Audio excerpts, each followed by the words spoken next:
KG আর ওই দুইটা হচ্ছে 1.5 কেজি। তাহলে পানার কত বড় স্বাস্থ্য, ওই অতিথিদের স্বাস্থ্য ওই রকম। হাইরে বদ্রে কষ্ট হয়। এই গাইবান্ধায় ওয়াজ করতে আসলে আমি মিথ্যে বলবো না, আমি শুয়ে আছি, আমি মাগরিবের পরে ফোন ধরতে পাই না, কারণ একটু আরাম না করলে মঞ্চে তুলিতে অনেক রাত্রে আবার ওয়াজ করি, যেতে যেতে কষ্ট হয়, বাড়ি যেতে যেতে ফজর হয়, ফজরের নামাজ পড়ে একটু ঘুম দেইবে না, হয় ফজরের পরে বুঝাইবে, না হলে মাগরিবের পরে বুঝাইবে, না এই দুই টাইম। আমাকে ফোন দিতে গেলে শুক্রবার বাদ দিয়ে 10টা থেকে 1টা পর্যন্ত, এটা বক্তাদের টাইম আমার জানা মতো। এই টাইমে একটু ফ্রি থাকে, ডায়েরি দেখা যায়। এদের জ্বালাতে মোবাইলের সাইলেন্ট করে দিয়ে ঘুমিয়ে গেছে। বুঝছেন না জীবনের কত কষ্ট। আহা, তা কি বলতেছিলাম বলেন?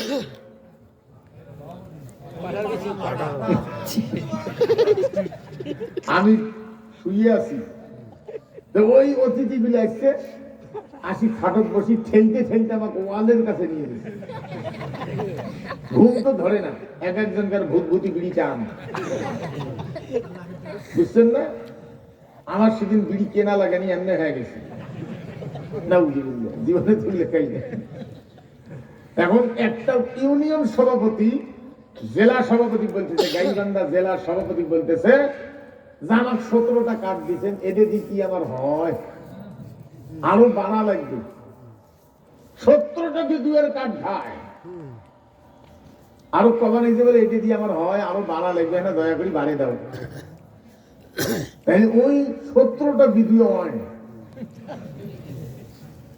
আমার শুনে আশ্চর্য লাগলে, হয় রে, বিদ্যুতের কার্ড খাইছি সভাপতি, খালি আল্লাহ আল্লাহ করি, ক্ষমতার পরিবর্তন হলে তোদের প্যাডক চড়িয়ে আজান দিয়ে হইলে পাশা দিয়ে ভরাস করিবার বিরুদ্ধে হবে। দ্বিতীয় কাজ খায়। সম্মানিত ভাইগণ, কষ্ট হয়। আমি কোরআন সামনে, কোরআনের মঞ্চে এক চুল পরিমাণ মিথ্যে বলিনি। সম্মানিত ভাইগণ, ভালো করে বুঝে নেন, এই জন্য কোরআনুল কারীম পড়তে এবং বুঝতে হয়। এই ভারতবর্ষে চিন্তা করলো এটা কি করা যায়, এটা করার কারণে ওটা ভাগ হয়ে গেল, আলাদা হয়ে গেল। আলোচনায় ছিলাম এই কোরআন সপ্তাহে একদিন একজনে বলবে, সেই লোকটা পাওয়ারফুল হওয়া লাগবে। এমপি, চেয়ারম্যান, টিউনো সাহেব, ওসি সাহেব, এসপি সাহেব, ডিসি সাহেব, মেম্বার সাহেব খুতবা দিতে গিয়া যুদ্ধের পোশাক পরবে, যে পোশাক পরি যুদ্ধ করে, যুদ্ধের পোশাক পরিয়ে অত্যাধুনিক অস্ত্র স্টেন গান পিডিত নিবে, পিডি দিয়ে খুতবা দিবে, 1-1.5 ঘন্টা আইন কানুন শোনাবে, 1-1.5 ঘন্টা পর্যন্ত আইন কানুন শোনাবে, এরপরে বলবে। বুঝছেন না? আমরা তো বসিয়ে একটু মুশকিল উঠি, কারণটা কি এটাও বলতেছি আমি। তাই আমাদের এরপরে 15-20 মিনিট বা 10 মিনিট পর্যন্ত টাইম দিবে।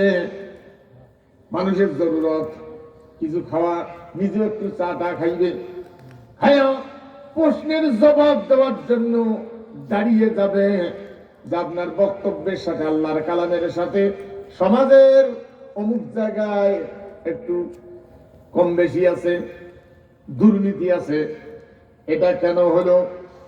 সম্মানিত ভাইগণ, আমিরুল মুমিনিন খুতবা দিতে গিয়া সানি খুতবায় যখন দাঁড়াইলেন, যুবক প্রশ্ন করলো, আমিরুল মুমিনিন প্রশ্নের জবাব দেন। এখন সে প্রশ্নটা হলো, রাষ্ট্রের যে কাপড় পাইছে আমাদের শরীরের অর্ধেক হয়, আর আপনি লম্বা মানুষ, হাঁটুয়ে পার হয়ে গেছে জামাটা, আপনি ডবল কাপড় কেন নিলেন? জবাব দিয়ে বাকি খুতবা দেন।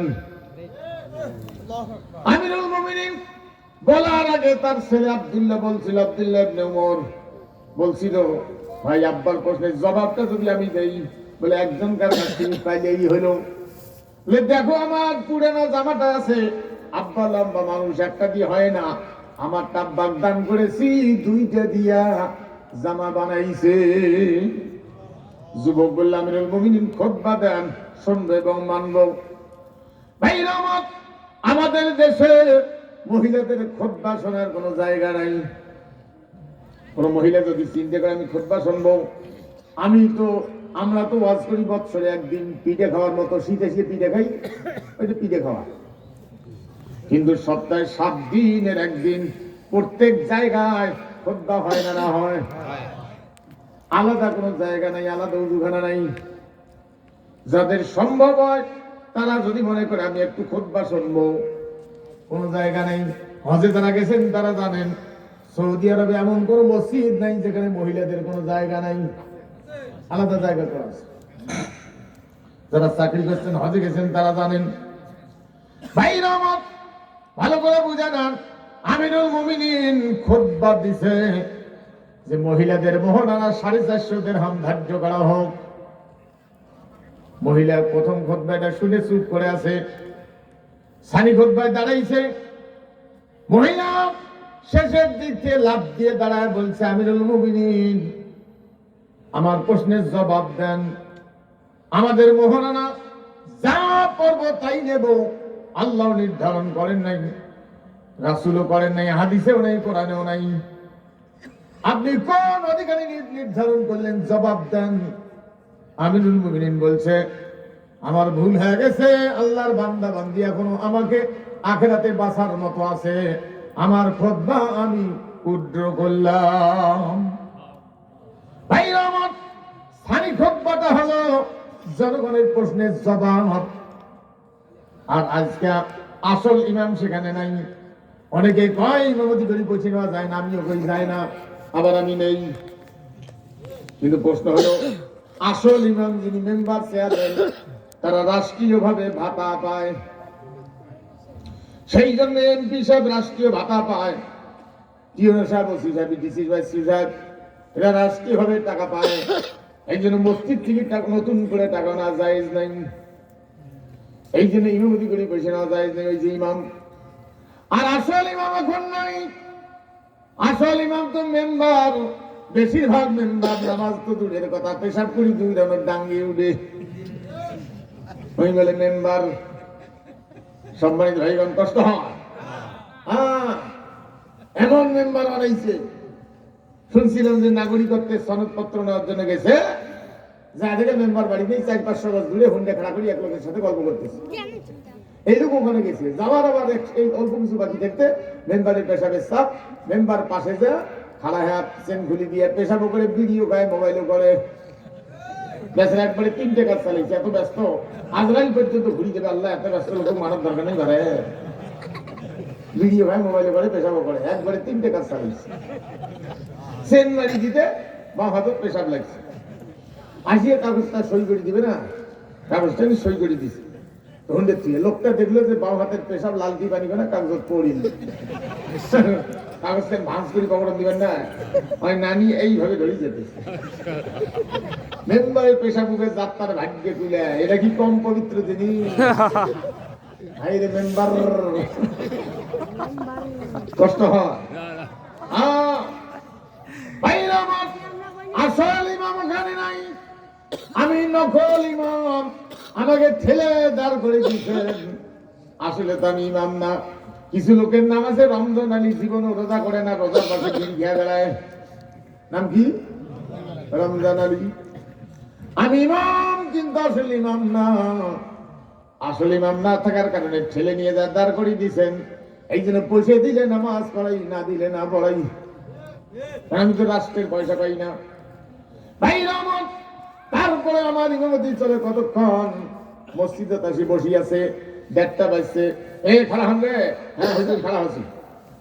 এই হাঁটুয়ে ধার দাও? হ্যাঁ হুজুর দিদি হুজুর। এই সেজদা দাও? হ্যাঁ হুজুর। বসো, আসসালামু আলাইকুম। আসসালামু আলাইকুম হুজুর। আপনার ইমামতি কিন্তু আর মানি না, বাইরে যা মানি না, একচুল করি মানি না, ওই মসজিদের খেলি মানছি। আর আসল ইমাম যে খুতবা দিবে তার কথা বাইরেও মানবে, মসজিদেও মানবে। ভালো করে বুঝে নেন। এই জন্য ব্রিটিশ সরকার যখন আসি দখল করে নিল, 750 বছরের কোরআনী শাসন ভেঙ্গে চুরমার করে দিয়া আসল ইমামদেরকে সরাই দিল, নকল ইমাম দাঁড়াইল। তখনকার কিছু আলেম তাই বলে এখন ঠেকড়াবাজি করবেন তা বলি নেই। ওদের মতে যতদিন কোরআনী শাসন চালু হয় নাই ততদিন এই দেশে জুমার নামাজ হবে না। ওরা আখিরি জোহর নামাজ পড়ে,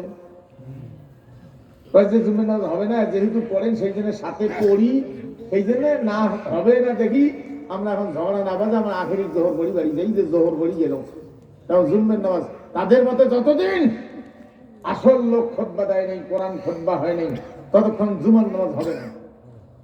তাদের মতে কিছু আলেমের মতে। ভাইরা আমার ভালো করে বুঝে নেন, তাহলে সপ্তাহে একদিন সবাই জড়ো হয়ে কোরআন শুনবে। সম্মানিত ভাইগণ ভালো করে বুঝে নেন, পৃথিবীতে ধর্মীয় কিতাব আরো আছে না, শুধু কোরআন আরো আছে না, অন্যান্য ধর্মের কিতাব আছে না, সেই আলোচনা করতে কেন বাধা নাই। হ্যাঁ হ্যাঁ করেন করেন, ধর্মীয় কিতাব আরো ভালো কথা, কিন্তু কোরআন আলোচনা করতে বাধা। তার কারণটা কি? অন্যান্য ধর্মের কিতাব সেটা শুধু ধর্মীয় কিতাব, কোরআন কোন ধর্মীয় কিতাব না। কোরআন হলো জীবন ব্যবস্থা, তারপরে অন্যান্য ধর্ম ওগুলো হলো ধর্ম, আর ইসলাম জীবন ব্যবস্থা, ইসলাম ধর্ম না। যেহেতু প্রচলন হয়ে গেছে ধর্ম বললে বুঝি, এই জন্য আমি ধর্ম শব্দটাই নিয়ে আসলাম। পৃথিবীতে অন্যান্য ধর্মের কিতাব আলোচনা করতে গিয়ে বাধা নাই কেন? সেখানে কিছু ভালো কথা আছে, সৃষ্টি ভালোবাসেন, শান্তি, আর শান্তি কি শান্তি? হ্যাঁ। আর কোরআন ভাইরা আমার, ওখানে মানুষের সম্পদের নিরাপত্তার ব্যাপারে কোনো আলোচনা নাই। আর কোরআন এমন একখানা কিতাব, আল্লাহ পাক জানাই দিয়েছেন হুদাল লিন্নাস, প্রত্যেক মানুষের জন্য এই কোরআন আল্লাহ নাযিল করেছেন। ভাইরা আমার, এরপর আল্লাহ পাক বলছেন ওয়ানাজ্জালনা আলাইকাল কিতাবা তিবিয়ানাল লিকুল্লি শাই, নবীজি আপনার উপরে বই পাঠাইছি, প্রত্যেকটা বিষয়ের